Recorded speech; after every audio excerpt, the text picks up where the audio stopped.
Bonjour, bonsoir à tous, c'est Komorebi. On se retrouve pour un nouvel épisode de la Lumière Pop de la semaine, celui sur la semaine 11 de 2026, qui s'est étalé du 9 au 15 mars. On reprend l'enregistrement en cours de semaine, ça fait plaisir. En même temps, pour l'instant, j'en suis déjà à 7 œuvres lues. Si je vais continuer à pas enregistrer et à me bouffer des œuvres comme ça, peut-être que ça aurait fait un peu chargé et un peu écrabouillé. On sait pas. La semaine dernière, toujours pris par le boulot, toujours du boulot à rattraper. Des séances d'escalade bien cool. Une avec des belles courbatures aux abdos, dues à la compète. Mais ça s'est bien passé. Séance tranquille dans ma salle habituelle. Par contre, dans l'autre salle de la ville, je suis content. Je vous ai dit que pour la compète, j'avais passé des noirs, ça faisait un moment que je l'avais pas fait. Là, dans la salle, j'en ai passé 3, je crois, avec des beaux mouvements et des trucs que j'aime pas trop de base. Donc je suis content de ma séance. Et surtout, j'ai commencé une rose, le niveau le plus dur de la salle. J'ai jamais eu aucun espoir d'en passer. Là, c'en est une qui est plutôt facile. Il y a une vingtaine de personnes qui l'ont réussi. Alors que normalement, c'est entre 0 et 2. Ça fait quand même plus envie de le faire. Le premier mouvement m'a bloqué une dizaine d'essais. Puis je l'ai passé. Il fallait vraiment tenir une prise comme ça, sauter d'un coup avec ses mains, avec un seul pied, te bloquer entre tes épaules comme ça très fort. Sauf que bloquer juste ça, c'était impossible, j'avais très mal au poignet et très mal à l'épaule. Parce qu'il fallait lancer le pied en même temps. Donc c'est tes mains, tu lances ton bras très fort là-haut, tu le bloques, et en même temps tu lances ton pied au niveau de ta main et tu te bloques. J'ai fini par le passer. J'ai pas la fin, parce que je suis pas très doué sur la partie suivante. C'est des volumes, c'est pas là où je tiens le mieux. Je pense pas que ça soit si dur, faut juste que je lance le mouvement et j'arriverai à me bloquer entre les volumes. Donc peut-être une rose de jouable, ça fait plaisir. Par contre, j'ai eu l'épaule en feu pendant 3 jours derrière, ce qui n'est pas spécialement agréable. Et cette semaine-là, sinon, je suis allé voir 2 concerts. Orelsan, c'était exceptionnel, un sacré spectacle.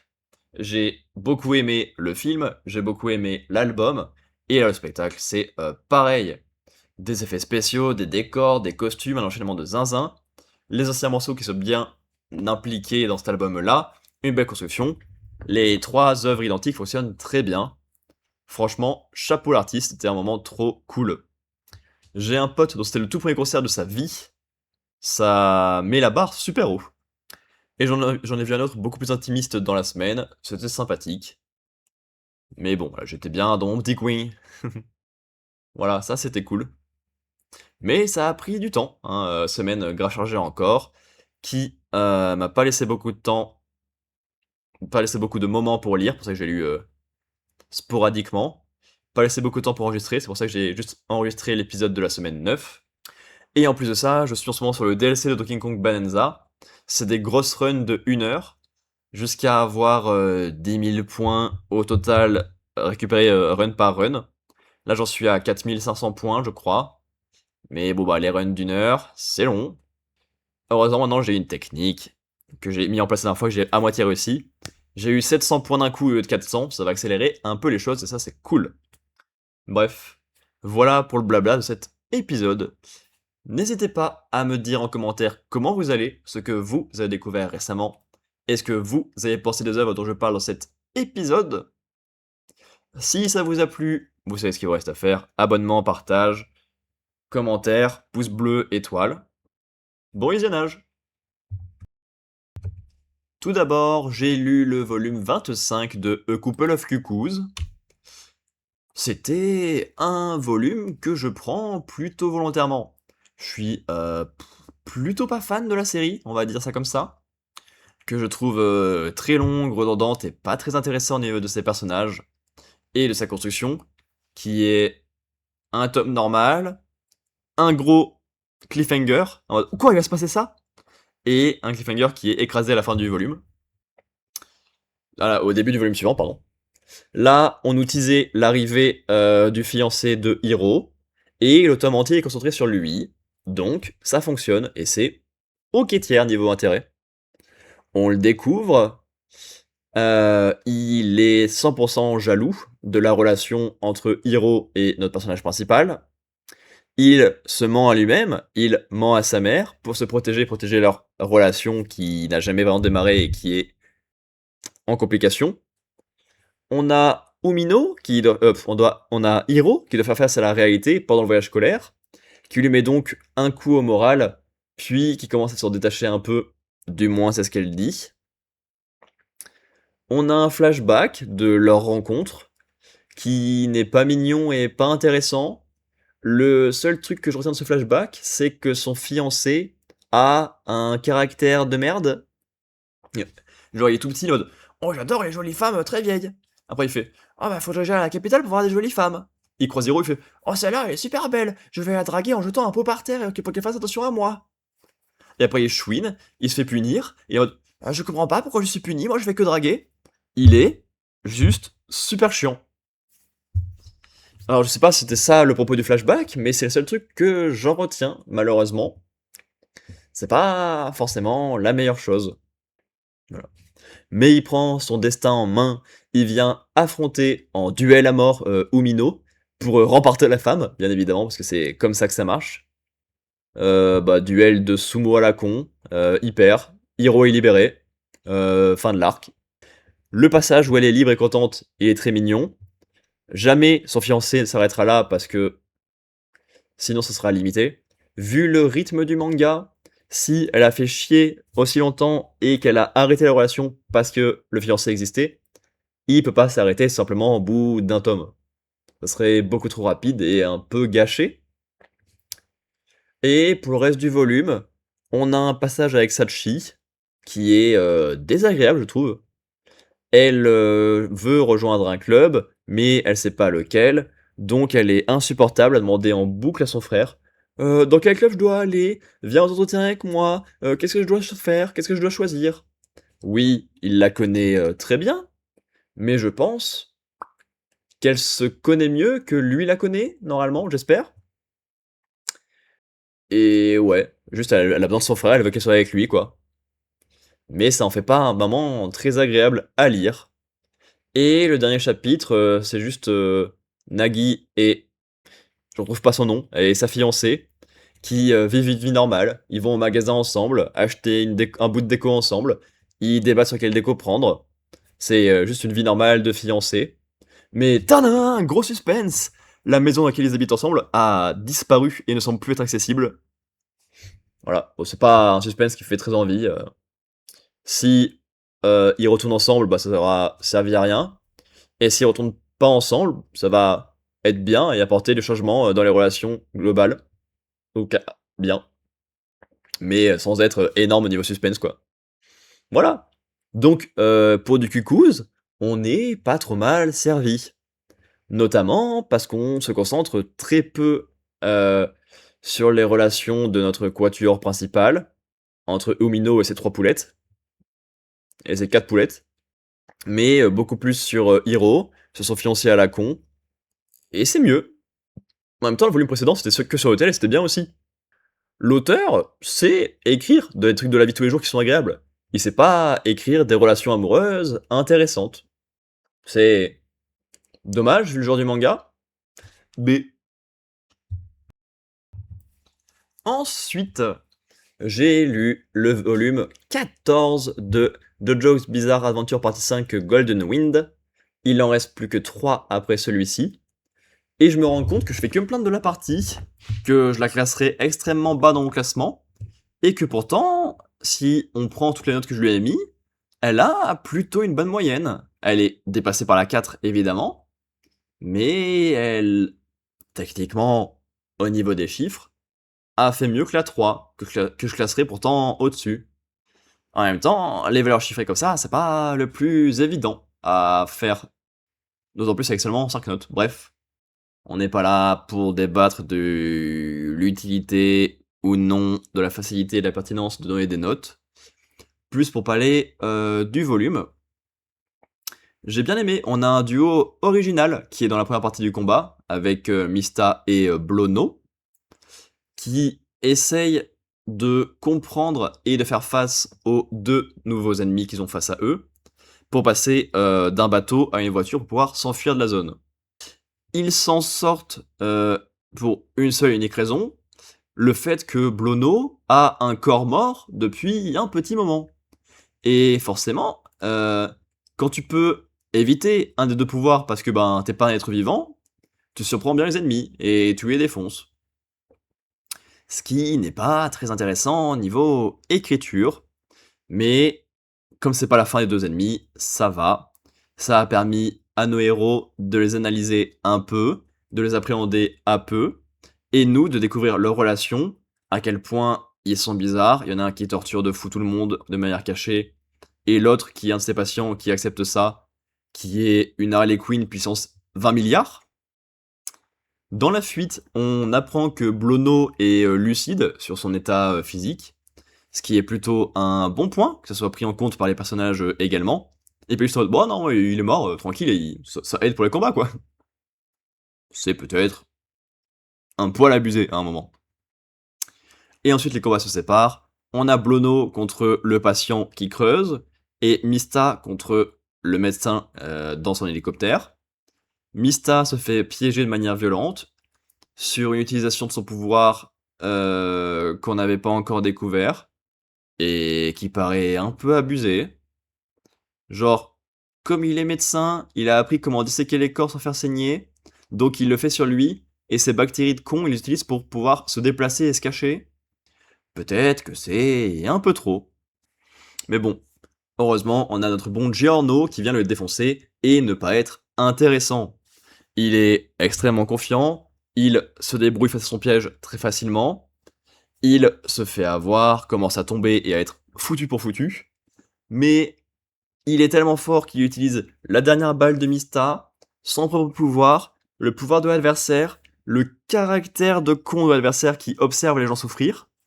Tout ça pour mettre un dernier coup, surprise, qui utilise tout à la fois, parce qu'il est très fort et très analytique. C'est agréable sur le moment, mais avoir ça à chaque fois et avoir le personnage qui n'a pas d'évolution et n'a pas de difficulté pour de vrai, ben c'est un peu dommage. J'ai bien aimé leur duel final de menaces de l'un à l'autre, de promesses de se faire confiance et de destruction quand même. C'était cool. Ça montre bien que Giorno est quand même lucide. Il est pas gentil de fou, tu vois. Il sait qu'en face il y a des ordures de gang de cons. Il est prêt à se défendre et à faire des coups en dessous de la ceinture à un moment. Ça marche bien. Volume un peu lourdingue entre Blono qui a un énorme avantage qui pour l'instant est sur la voie est traitée, mais ça fait quand même quelques volumes maintenant. Sur Giorno qui a un caractère un peu trop lisse. Une évolution lisse. Son caractère, il est bien, il est ce qu'il faut pour confronter la passionnée, mais une évolution lisse. Mais les affrontements sont plutôt cool et ont des gros tours de situation. Peut-être un peu trop gros, pour le coup. Lourdingue, mais sympa. Ah. Et ensuite, j'ai lu le volume 15 de High Shield 21. On était sur un gros suspense sur est-ce que Senna pourrait affronter son ennemi direct et enfin passer la dernière ligne. Et ben oui. J'aime pas trop les grands moments de Senna pour l'instant, parce qu'il arrivait face à cette difficulté. D'un coup, il s'est dit tiens, je me rappelle quand j'étais larbin et que j'esquivais les gens trop fort en tournant. Et ben hop, et d'instinct, il arrive à mélanger toutes ses courses. C'est pas le plus intéressant et ça sort un peu de nulle part.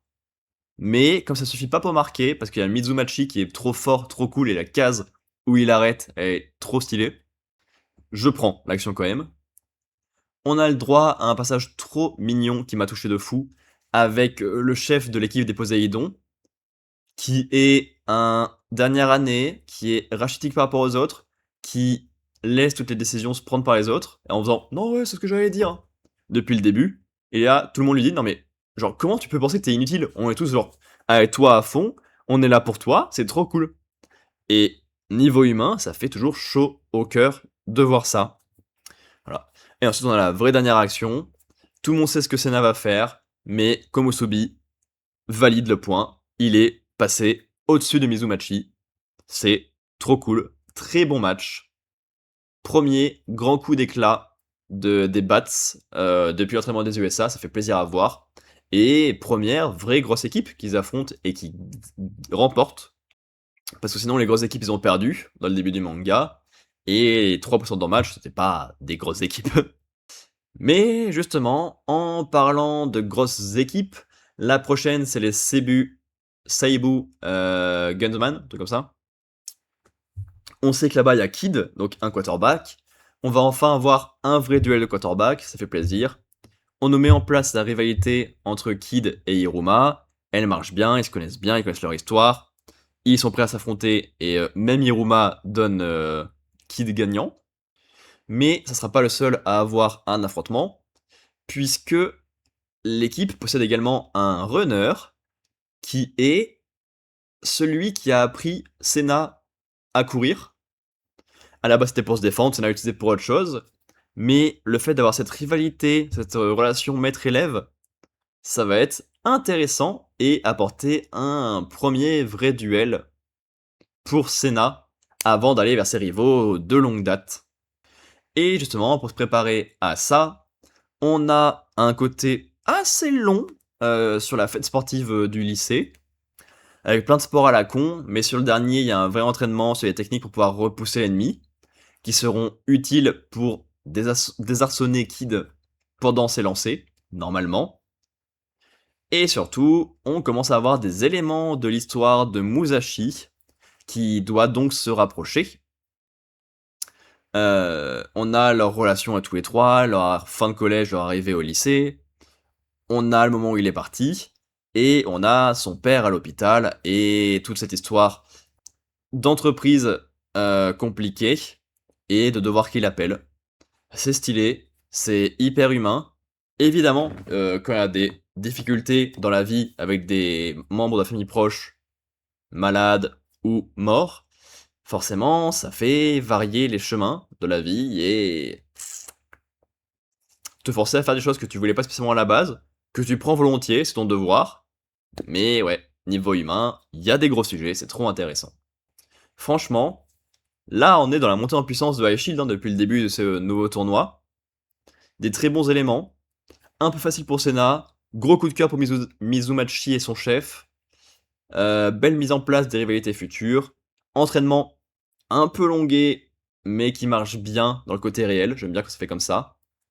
Et surtout, des bribes de Musashi qui est teasé depuis un moment, et ça fait plaisir à avoir. Très bon volume. Ah. Ensuite, j'ai lu mon premier Marvel Must-Have de ce mois de mars, centré sur le personnage de Venom, dans une histoire sous-titrée Agent Venom. C'était pas des plus passionnants, on va pas se le cacher, j'ai pas passé un moment exceptionnel. C'était pas mauvais non plus, ça se lisait bien sans que ça soit désagréable et sans qu'il y ait de gros sujets ratés, mais c'était assez plat. On découvre Flash Thompson, donc une connaissance de Peter Parker, qui est Kujat, et qui a une vie pas forcément folle. Il est pas très doué avec ses relations, elles lui rendent bien, il est en difficulté avec la femme qu'il aime, avec son père, avec l'autorité en général. Et en même temps, à côté de ça, il a des pouvoirs de fou, hein. Venom est sacrément puissant, sacrément résistant, et finalement, il est comme lui. Aucun des deux n'écoute l'autorité. Flash n'écoute pas son chef et pense pouvoir contrôler Venom un peu tranquillement. Et Venom n'écoute pas Flash et prend un peu ses libertés à plusieurs reprises. J'aime bien le passage où il se crée un pire ennemi très rapidement.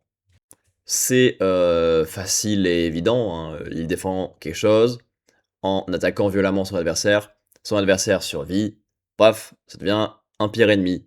Ça marche bien, c'est évident. On prend quand même.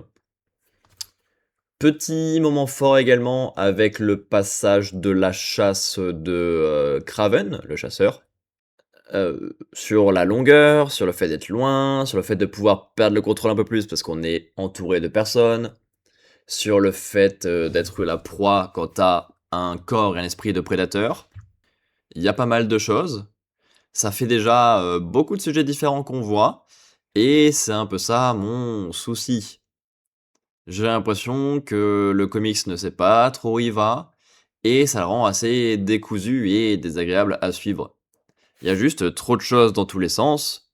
Création d'un pire ennemi, moment de chasse qui n'a rien à voir, des questions sur la perte de contrôle, les passages où il galère avec sa vie et son corps, un affrontement contre Spider-Man qui vient l'aider à la base, mais Venom perd le contrôle et du coup va affronter Spider-Man et il y a un gros combat et ça cède, et après il y a des amitiés entre eux.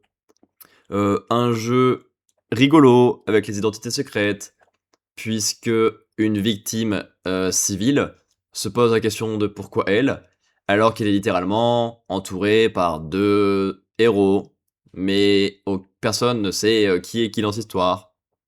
Et en même temps, une histoire touchante avec son père, parce que son père, il est invivable, il est infâme, c'est un homme macho à la con que t'as pas du tout envie de soutenir et de suivre. Et pourtant, ben, il se passe des choses touchantes avec lui, parce que ça restera le meilleur père qu'il ait jamais eu. Et ben, qui s'inquiète quand même pour lui. Et ouais, c'est fou d'avoir autant de bonnes choses dans tous les sens, autant de bons sujets soulevés, pardon, pour qu'au final je lise et je fasse, bah, j'ai lu, ça m'intéresse pas sur le personnage, je sais pas quoi faire de ça, je ne comprends pas l'intérêt global. Parce que ouais, il y a plein d'éléments qui marchent très bien, mais il y a aucune unité d'ensemble. Il n'y a pas de questions qui soit se parallélisent, soit se complètent. C'est juste tout en même temps, mais tout en parallèle, tout très séparé, pardon. Et c'est assez dommageable. Il manque un liant, il manque une âme à cette histoire, pour que ça soit un peu plus marquant que ce qu'on a là. Pas mauvais, mais pas must-have du tout. B. Ensuite, j'ai lu l'antépénultième volume de JoJo's Bizarre Adventure Partie 5 Golden Wind. Donc c'est-à-dire qu'il en reste que 2 après celui-ci. On est toujours à la poursuite du Colisée pour rencontrer un allié qui les appelle à distance et qui aurait des infos pour battre le boss. Pour ce faire, ils sont tombés sur un savant fou et son patient. Giorno vient de faire tomber le savant fou. Et justement, son patient s'éveille un petit peu. Il est motivé par la perte, mais pas dans le sens il a perdu un ami, il est triste. Dans le sens, il a perdu quelqu'un à qui il s'est voué parce qu'il le jugeait comme fort, et qui est donc faible vu qu'il a perdu. Donc bah il faut qu'il se donne encore plus pour pouvoir avancer maintenant tout seul à nouveau. Et en plus de ça, il a les infos qu'il faut. Donc on a une course-poursuite entre lui et Blono vers le Colisée. On a des jolies passes d'armes qui sont bien réfléchies face à un ennemi qui est plus rapide que lui et qui utilise super bien son pouvoir de mollesse. Pour le coup, la course-poursuite dans le sol, c'est original. Les projectiles lancés en l'air qui durcissent ensuite et qui retombent de manière violente, ça marche bien. Il est un peu cool le combat. Et j'aime bien également l'inversion des courses-poursuites. Seco par devant, et la fin, c'est une chasse littéralement de Blono, qui entre un peu dans le territoire de son adversaire. Mais bah, j'aime pas trop le final, parce qu'il utilise quelque chose qui est abusé depuis un petit moment. Vu que Blono est mort, il y a littéralement 4 tomes maintenant, bah il sent absolument rien. Donc s'il fait péter les trucs extrêmement fort, ça va briser les oreilles des deux, mais ça va en déranger qu'un. Ça me paraît un peu abusé dans les résolutions de cette partie, mais c'est mon problème depuis un petit moment avec celle-ci. C'est pas de l'immense merde, hein, le reste est plutôt bien construit, mais les conclusions quasiment de chaque combat, soit c'est illisible, soit c'est pas très valorisant, soit c'est abusé. Il y en a pas, j'ai trouvé vraiment réussi. Et c'est dommage. Ensuite, on a le boss qui arrive d'un coup au milieu du combat et qui squatte Blono, vu que Blono n'a plus ses sens très en éveil. Et c'est rigolo comme façon d'approcher le gang des alliés et s'approcher d'eux et de ceux qui les connaissent moins, en venant se coller au chef qui le reconnaît qu'à moitié et peut lui ouvrir des portes plutôt facilement. Ça, c'est un move malin du boss, et peut-être un des seuls que je retiendrai de cette partie de sa part. C'est un peu dommage. Après, d'autres boss qu'on a pu avoir, genre un Kira ou un Pucci, par exemple. Voilà, donc on arrive au Colisée, on découvre qui est l'informateur secret. C'est un retour sympathique, on prend. J'aime bien le fait que les 6 premières parties soient liées comme ça. Le personnage a des infos sur l'adversaire, a des plans pour l'affronter parce qu'il a bien ruminé, et en même temps, bah, ne peut plus se permettre de le faire parce qu'il a plus le corps pour du tout. Il attendait des nouveaux corps et des nouveaux esprits qui, avec ces infos, pourraient battre le boss. C'est une bonne façon d'ajouter un allié et des infos assez facilement à l'équation. Mais il se fait rétamer la gueule en une seconde. Ça marche bien pour créer du danger. Et heureusement, ben, il arrive à lancer un peu son plan en se prenant la flèche dans la gueule de son stand. Pas mal de bons éléments dans ce volume, mais en même temps, bah, les personnages avancent tellement tous sans le moindre accroc et sont toujours pas des plus intéressants que s'il n'y a pas d'accroc, je n'ai rien pour m'accrocher. Et je trouve cette partie un peu longuette et limite même de moins en moins efficace. Et c'est dommage de perdre en efficacité parce que tes personnages sont pas assez bien mis en place, parce que les conclusions sont trop simples, et parce qu'il n'y a pas assez d'accro dans les caractères, dans les relations, dans les difficultés. C'est un bon moment, mais c'est clairement pas ma partie de Jojo préférée. Clairement pas. B.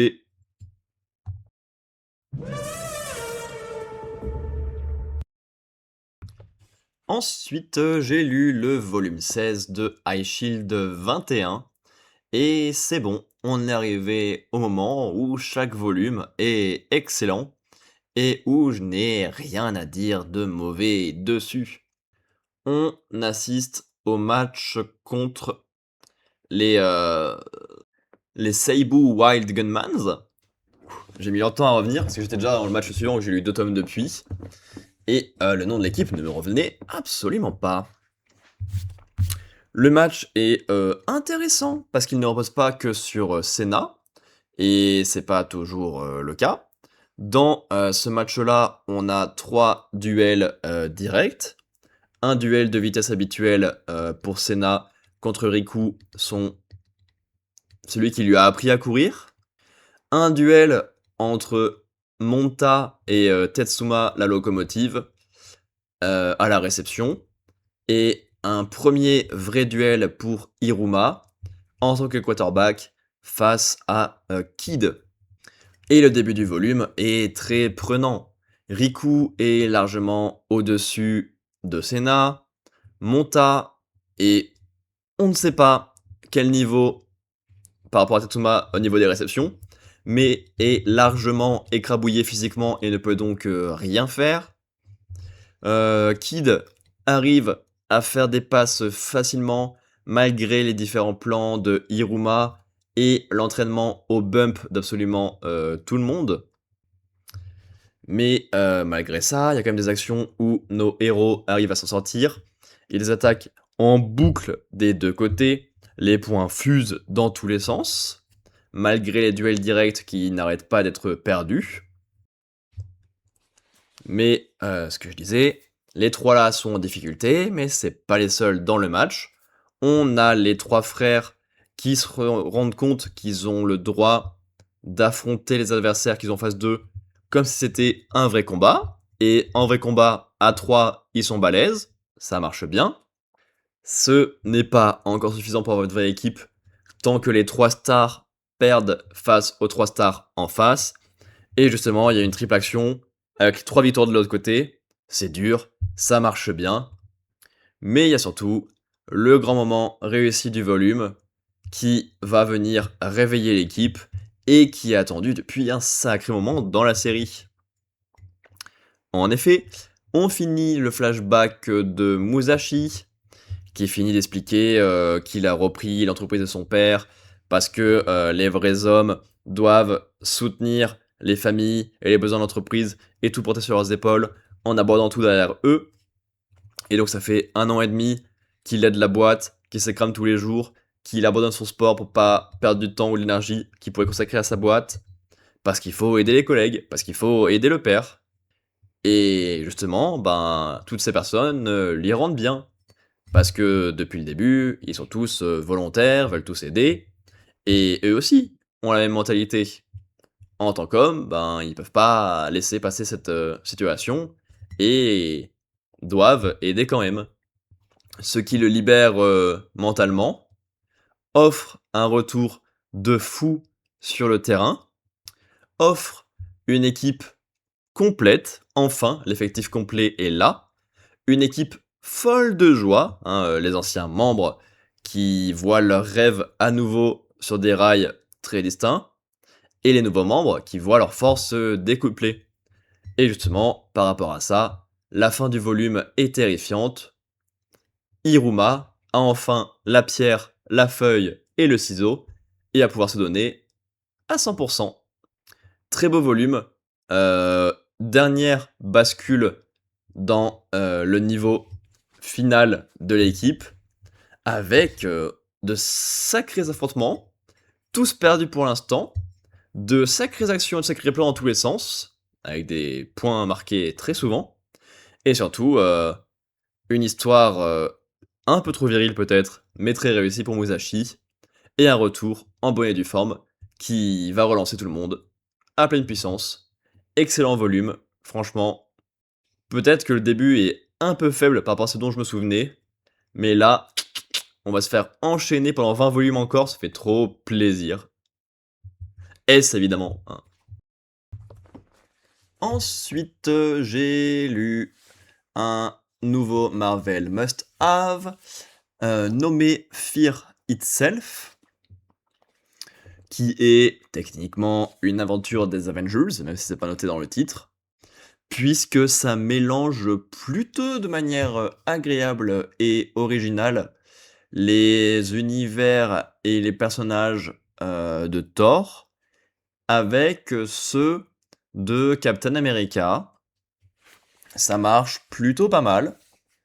On a Captain qui doit affronter la fille de Crâne Rouge qui est en accord avec tout le passé de son père, qui le récupère pour le pousser encore plus loin. Pendant que Thor doit affronter son père sur un plan moral, compliqué, hein, quand c'est le dieu parmi les dieux et que c'est lui qui te donnait tes pouvoirs, sur des sujets intéressants, sur la valeur de la vie humaine, la préservation des Asgardiens, et sur l'oncle de Thor qui se libère et qui va poser quelques soucis. Beaucoup d'histoires familiales, donc bien mélangées entre ces deux univers distincts à la base. Deux univers très liés aux valeurs humaines. Un parce qu'il vient du passé, un parce qu'il vient des dieux. Ça marche bien. Même au niveau de ce qui est fait des combats, les personnages passent un long moment à perdre en boucle en subissant de gros échecs, hein, des gros dégâts sur les personnages, sur leurs armes, pardon, sur leurs images, sur plein de choses pour montrer qu'ils sont en difficulté parce qu'en face c'est pas Joe le rigolo. Gros sujet sur le fait de fuir, c'est temporaire, le temps de rassembler les troupes, d'améliorer des armes et tout le tout team. Mais visuellement, ça reste une fuite pour les autres qui sont pas au courant du plan et des difficultés qu'ils affrontent. Et donc il y a un sujet sur les humains eux-mêmes qui ont une image un peu vacillante des héros, qui pourraient les abandonner, qui pourraient juste fuir, qui rendent la vie compliquée, font déménager, qui sont là quoi. Et puis même, hein, vers le final, on a toujours des bons sujets. La préparation en elle-même, qui est bienvenue, avec des affrontements histoire de gagner du temps, pendant qu'il y a des membres du groupe en train d'améliorer les armes, après avoir réussi à discuter un peu avec Odin. Toute une phase de discussion avec lui intéressante, évidemment, hein, parce que remettre en cause la façon de penser du dieu parmi les dieux, quand les sujets concernent, ouah, je suis fatigué, je raconte n'importe quoi, directement son frère et son fils, c'est pas rien, et c'est cool à voir. Et surtout, les humains qui se réveillent. Ils trouvent ça compliqué de vivre avec les Asgardiens, parce que c'est la guerre tout le temps, que c'est dangereux, qu'il faut déménager. T'as pas envie de les soutenir, d'autant plus quand ils fuient. Et pourtant, ben, ils se battent pour toi, donc peut-être que tu pourrais essayer d'aider. Parce que là, bon, il se bat littéralement pour lui-même, donc c'est chaud d'aller jusque-là. Mais ouais, rien que le fait d'aider, c'est cool. Mon problème avec ce comics ne vient donc pas du fil rouge, qui est très sympathique, j'aime bien la mise en place, j'aime bien la conclusion. C'est un peu cool ce qui est fait avec l'univers de Thor, moins avec celui de Captain, parce que bah, c'est juste la fille de Crâne Rouge qui suit les plans de Crâne Rouge, et qui fait face au plus gros problème de ce volume. Les ennemis, autres que l'oncle de Thor, sont tous des personnages connus de l'univers, héros ou méchants, qui sont juste contrôlés par des dieux, qui donc ne racontent rien ni sur les personnages contrôlés, ni sur les dieux eux-mêmes, et sont une facilité énorme, mais pas du tout intéressante. Et la fille de Crâne Rouge est contrôlée. Ce qui fait que l'arc de Captain en lui-même disparaît un peu. Donc c'est un bon arc des Avengers, un bon arc de Thor, mais côté Captain qui était vendu au début, on a pas grand chose malheureusement. Et en plus de ça, les combats sont pas spécialement intéressants. Déjà parce qu'on n'a pas de personnage en face, donc c'est compliqué de rendre ça intéressant. Et même les passes d'armes avec Q, je crois qu'il s'appelle juste comme ça, l'oncle de Thor, et Tutti Quantum, c'est pas foufou. Par contre, comme le laissait indiquer le titre du volume, on a des sujets sur la peur qui sont bien présents, bien menés et bien poussés. Parce que c'est de là que tire sa force l'adversaire, c'est de là que se posent des questions sur le fait d'aider ou pas les humains, c'est là que se posent des questions sur la fuite d'Odin, c'est littéralement les questions, les moteurs et les rebondissements viennent tous de la peur, ça marche bien, c'est bien traité. Et franchement, bon thème, bon fil rouge, combat lourdingue et ennemis inintéressants, donc plutôt bon en vrai. Il y a eu bien pire en termes d'Avengers, et en plus, c'est pas si compliqué que ça à suivre, donc on prend volontiers. J'ai passé un bon moment. Ah. Ensuite, j'ai lu le 16e et avant-dernier volume de JoJo's Bizarre Adventure partie 5 Golden Wind. On s'était lâché avec tous les derniers personnages en présence au Colisée. Silver Chariot de Paul Naref qui se prenait une flèche dans la gueule. Qui se prenait la flèche dans la gueule. Nouveau pouvoir qui se déclenche, tout le monde qui s'endort. Et donc là, on est en pleine question, en pleine découverte, pendant littéralement l'affrontement final. C'est plutôt bienvenu. Et on découvre que les âmes ont été échangées en duo. Doppio contre Blono, Polnareff contre la tortue, enfin Polnareff dans la tortue, Trish contre Mista, et Narencia contre Giorno, bien sûr. Donc voilà, un long moment pour savoir qui est où, d'autant plus quand t'as un des alliés qui est dans le corps des ennemis. Mais dans ce cas-là, où est l'ennemi? La question se pose. Alors il y en a un qui est dans le corps de Blono, et qui donc meurt, parce que le corps est mort. Et ce qui rend ce personnage pas très utile. C'est dommage. Doppio est une bonne cachette pour Diavolo, l'ennemi de cette partie. Mais c'est tout. parce que par lui-même, il vit quasiment pas, il est tout le temps juste sous les ordres du boss, voire effacé toutes les secondes. Et en plus de ça, c'est même pas montré qu'il sert comme couverture ou qu'il est caché. Personne connaîtrait son visage, ça fonctionnerait pareil, hein, il y aurait pas besoin d'avoir une double personnalité, tout ça. Et au final, ben, c'est une bonne idée, pas du tout exploitée. Et ce qui rend ce personnage, encore un, pas très intéressant. On a Polnareff qui donne plein d'infos à nos alliés sur les pouvoirs de la flèche, pourquoi faut la récupérer, pour pouvoir battre Diavolo, c'est la seule chance. C'est intéressant, on prend. On analyse le nouveau pouvoir de Chariot et comment le contrer et le bloquer. C'est intéressant, j'aime bien les phases d'analyse comme ça, c'est cool à voir. C'est pertinent de voir comment chaque personnage et leur caractère réfléchissent autour du sujet et agissent plus ou moins fort. Un membre de l'équipe meurt d'un coup, donc ben le mec qui avait changé son âme retourne dans son corps, et finalement donc on a se retrouvé avec un corps mort d'un coup, et avec tout le monde qui passe très vite à autre chose, ce qui fait que malheureusement moi aussi. Alors que c'était un des membres les plus agréables à suivre du groupe, parce que je pense que mes petits préférés de l'équipe, moi, c'est Narancia et Mista, je pense. Et là, c'est un personnage que j'aime bien, qui se fait avoir, mais tellement vite et personne ne réagit tellement, alors que, ben, il est jeune, il s'est ajouté au groupe juste pour pouvoir aider Trish, et plein de choses comme ça, et rien. Et ouais, les personnages sont un gros point faible de cette partie, pour moi. Encore un. J'aime beaucoup la phase où on découvre que même les passants autour du Colisée ont vu leurs âmes échanger. Il y a beaucoup de scènes rigolotes et beaucoup de trucs à la con. Ça marche bien. Et surtout, ben, les personnages se posent enfin la question.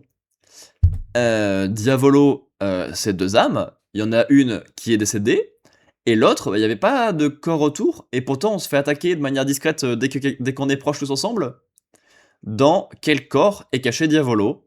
J'aime bien la question, j'aime bien la façon dont Giorno réfléchit pour analyser ça, mettre la pression et faire agir, ça marche bien.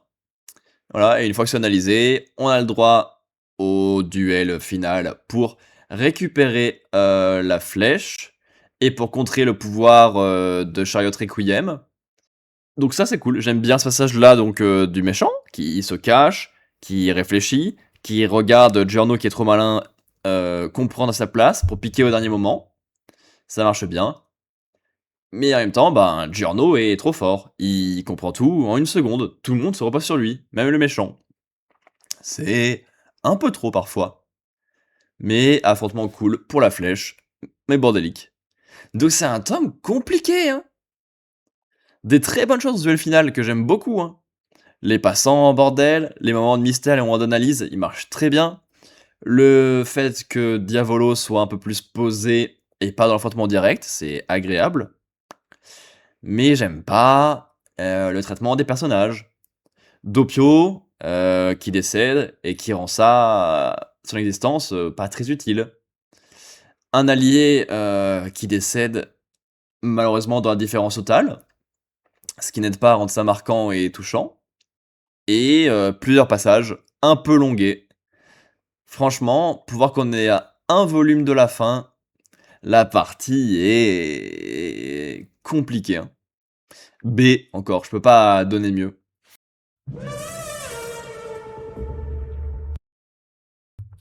Pouf, compliqué aujourd'hui, hein. Il est 19h et je suis cramé. J'arrive pas du tout à me concentrer. Alors je sais qu'à la moitié de ce que je voulais enregistrer aujourd'hui. Bref. Ensuite, j'ai lu le volume 17 de High Shield 21. On reprend au moment où on s'est laissé, avec l'effectif de Diamond qui est enfin au complet contre les Gunmans. Et c'est très agréable de voir tout le monde être surboosté, être surmotivé et surtout pouvoir faire des paris de zinzin dans tous les sens avec toutes ces possibilités. Courir, faire des passes folles, jouer au pied, compter sur la force du mur, faire des passes ultra précises dans des brèches minuscules. Plein de possibilités partout, c'est très agréable. Et évidemment, Iruma adore jouer de ça pour laisser des portes évidentes que tout le monde aurait fait, mais pas lui, il va sur le pire truc possible, parce qu'il a confiance, et ça marche. Dès les coups d'envoi, c'est intéressant.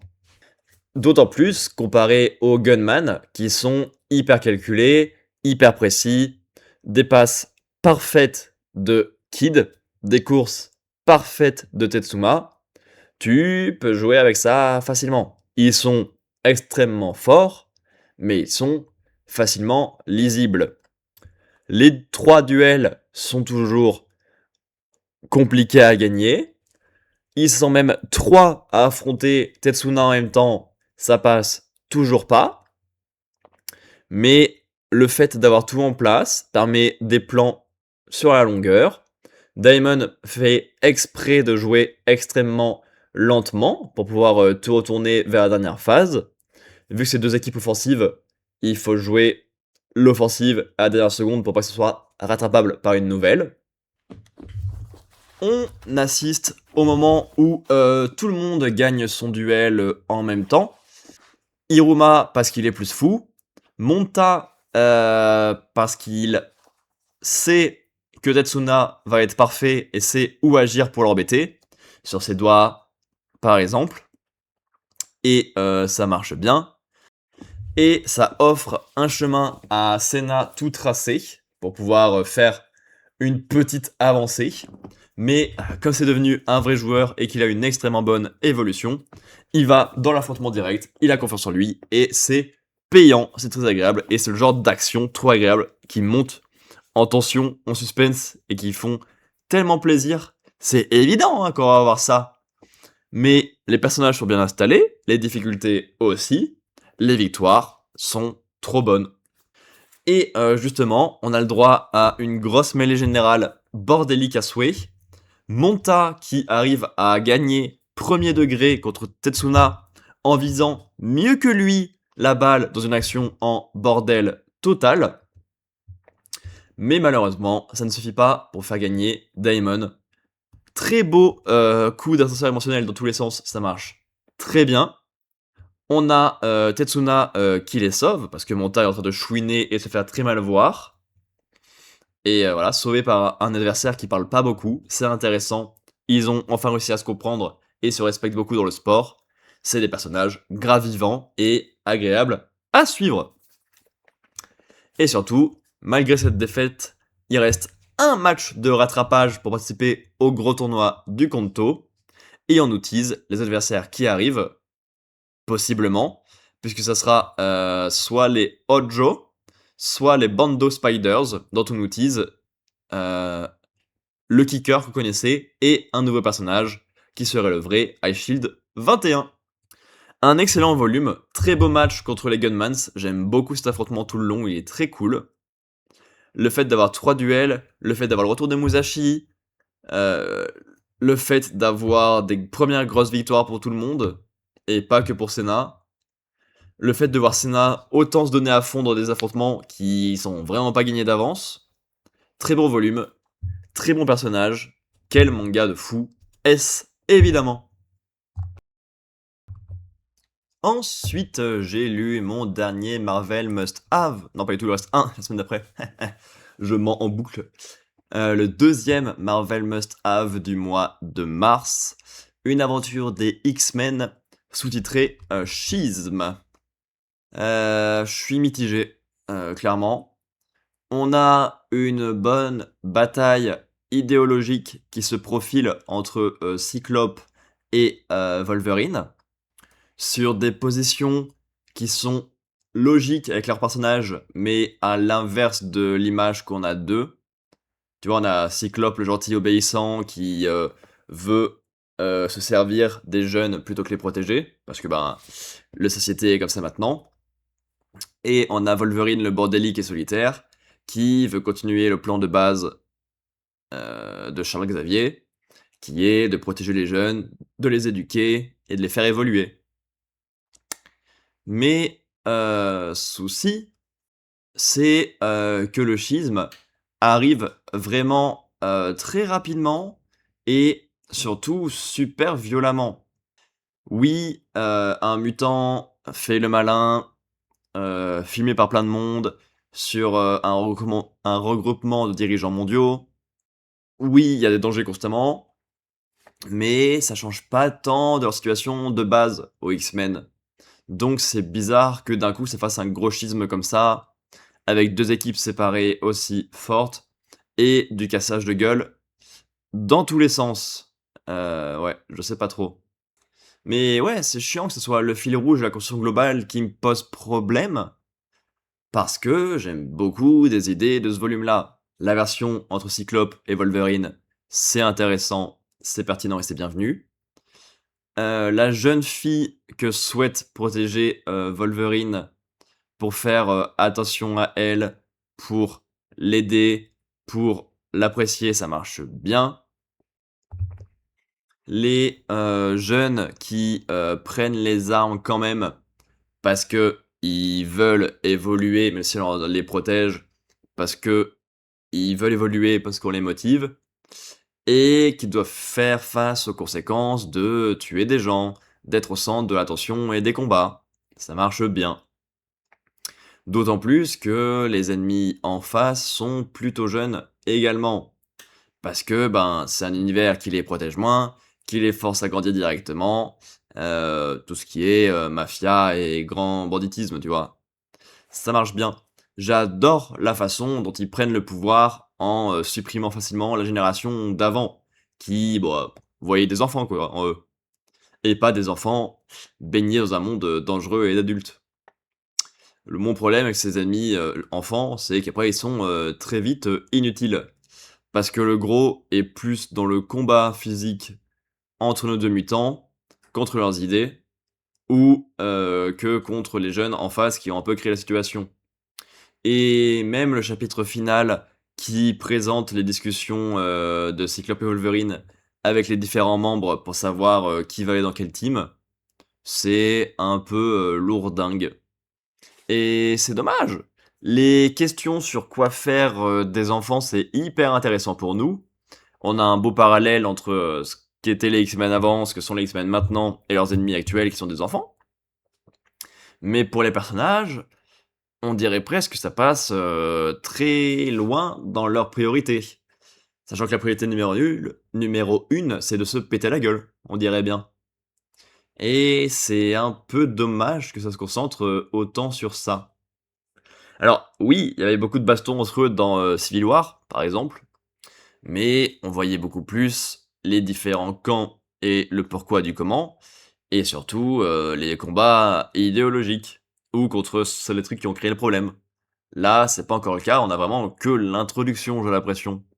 Et alors, c'est une bonne introduction, mais bah, ça serait été pas mal d'avoir un bout de conclusion à l'histoire, je sais pas, un truc à se mettre sous la dent, quoi.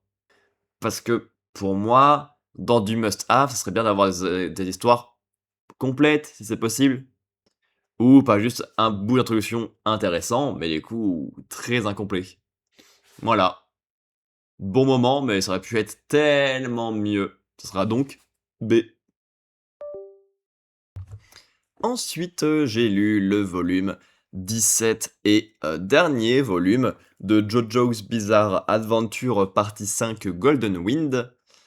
On a les dernières passes d'armes pour récupérer la flèche et emporter la victoire avec, puisque ça permet d'avoir un power rap ultra fort qui gagne tout simplement. Les passes d'armes sont plutôt cool, Giorno fait des coups stylés avec ses plantes et sa vie, et se bat constamment.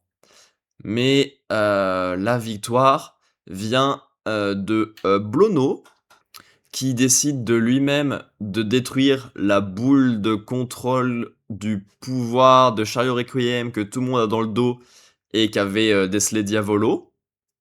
et se sacrifie pour donner la flèche à, Giorno et on peut dire que le personnage de Blono est pas spécialement, intéressant, mais est un Deus Ex Machina, gargantuesque.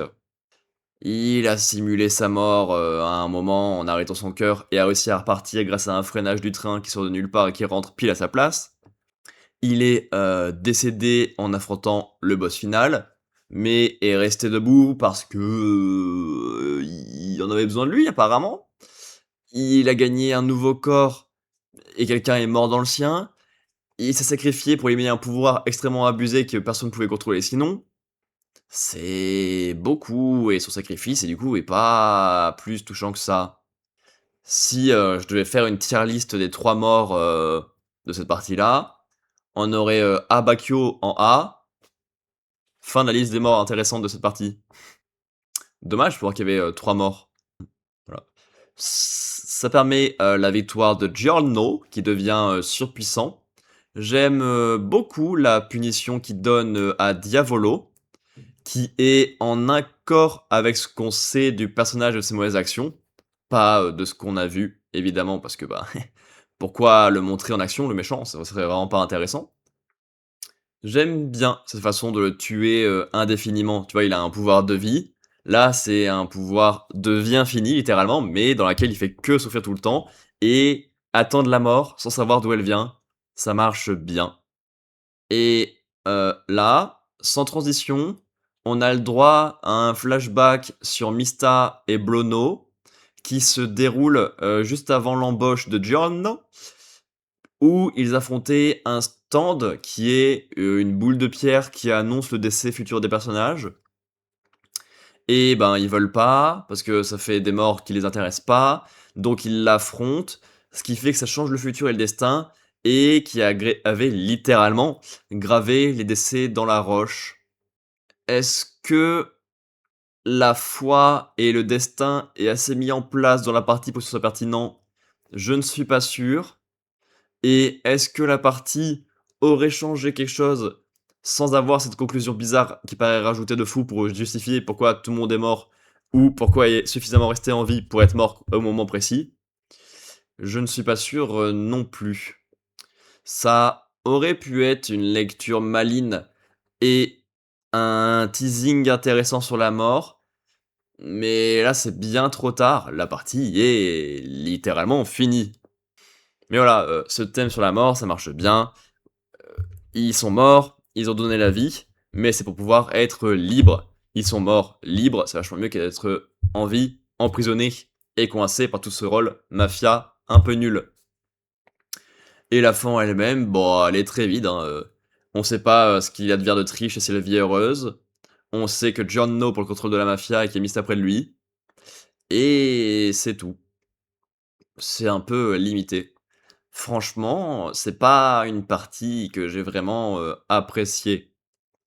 Là, si on parle des 6 que j'ai lus, jusqu'ici, parce que du coup j'ai lu la 5 après plein d'autres, ça serait la partie 4, la partie 6, la partie 3, la partie 1, la partie 5 et la partie 2.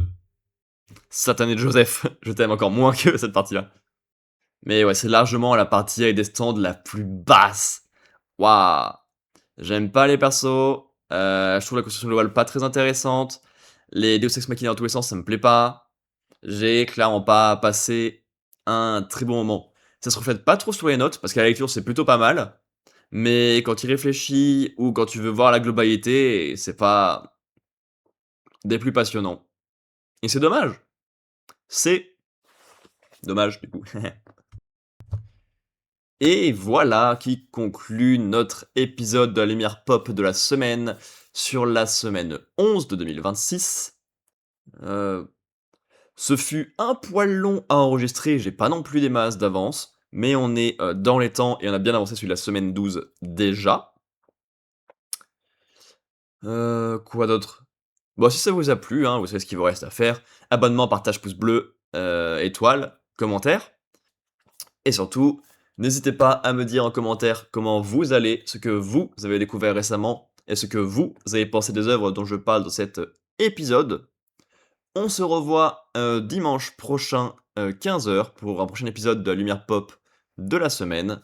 D'ici là, portez-vous bien, faites-vous plaisir, à commémorer bientôt!